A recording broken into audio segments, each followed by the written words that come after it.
మెడ్ plus లో అదే medicine అదే క్వాలిటీ, మార్కెటింగ్ డిస్ట్రిబ్యూషన్ ఇంకోటి అంటూ వీళ్ళకి అదనపు ఛార్జీలు ఉండవు. అందువల్లే 50 to 80% డిస్కౌంట్ లో మనకు అందిస్తున్నారు. సో ఇంకోటి మేడం, యాక్చువల్గా సో సాధారణంగా ఇప్పుడు బ్రెస్ట్ అయిపోయింది, టమీటక్ అయిపోయింది, ఇంకోటి వెజైనా రీకన్స్ట్రక్షన్ అని చెప్పేసి అన్నారు కదా. సో 2-3 నార్మల్ డెలివరీస్ తర్వాత మీరు అన్నట్టు జరుగుతుంది. సో దాన్ని రీకన్స్ట్రక్ట్ ఎలా చేస్తారు, so what is the procedure, so ఆ తర్వాత అంటే ఇప్పుడు మీరన్న ఏదైతే మూత్రం లీక్ అవుతుందని చెప్పేసి అన్నారుగా, అలాంటి సమస్యలకు ఏమన్నా పరిష్కారం దొరుకుతుందా? సో కొంతమంది అపోహ ఏంటంటే దీన్ని వర్జినిటీ రీకనెక్ట్ చేస్తారు అన్న అపోహ కూడా ఉంది యాక్చువల్గా. సో దీన్ని అంటే ఇలాంటి విశ్లేషణాత్మకంగా చెప్పండి, వివరించండి. ఆ సర్జరీ కూడా ఉందండి, అది అపోహ కాదు. హైమెనోప్లాస్టీ అంటాము, వర్జినిటీ రీకన్స్ట్రక్షన్ కూడా చేస్తాం. ఇంతకు ముందు అంటే హైమెన్ని రీకన్స్ట్రక్ట్ చేసి హైమెనోప్లాస్టీ చేయడం కూడా సర్జరీస్ ఉన్నాయి, అది కూడా పాసిబులే. మనం చేసేది వెజైనల్ రిజువినేషన్, వెజైనోప్లాస్టీ అంటే పోస్ట్ ప్రెగ్నెన్సీ వల్ల, నార్మల్ వెజైనల్ డెలివరీస్ వల్ల, ఒక్కొక్కసారి హెడ్ పెద్దది ఉండడం వల్ల, బేబీ పెద్దది ఉండడం వల్ల ఎప్సియాటమీ అని కూడా ఇస్తారు.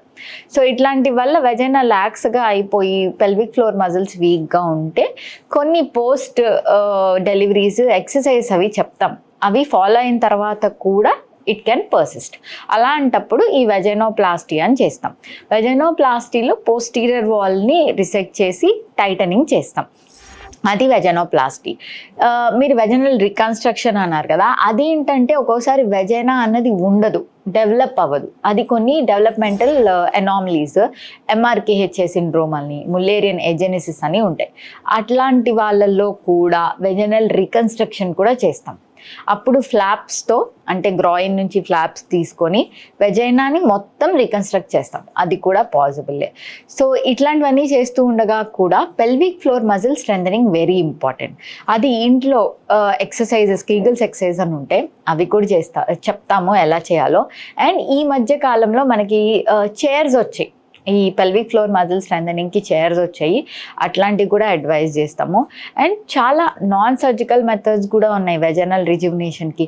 పిఆర్పి ఇవ్వడం, ఓ స్పాట్ యాంప్లిఫికేషన్ అని, జీ స్పాట్ యాంప్లిఫికేషన్ అని, లీబియల్ ప్లాస్టీ అని, క్లైటరోప్లాస్టీ అని. సో ఇవన్నీ కూడా ఫీమేల్ జెనైటల్ సర్జరీలో పార్ట్స్. ఇవన్నీ ఒక కాస్మెటిక్ ప్లాస్టిక్ సర్జన్ చేస్తారు.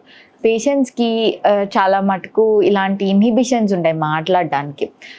అలా ఉన్నప్పుడు ఫస్ట్ ఒక ప్లాస్టిక్ సర్జన్ని కలిస్తే చాలా మటుకు మన అపోహలన్నీ పోతాయి. అసలు ఇండికేషన్ లేకపోతే సర్జరీ అవసరం లేదు అని చెప్తాం, ఇండికేషన్ ఉంటే మాత్రం వాళ్ళకు సొల్యూషన్ చెప్తాం. అంటే ఇప్పుడు మామీ మేకవర్లో వర్జినిటీ అని మళ్ళీ తిరిగి చేయరు సాధారణంగా 90%. అంటే మామీ మేకవర్ లో అది కంపల్సరీ కాదండి.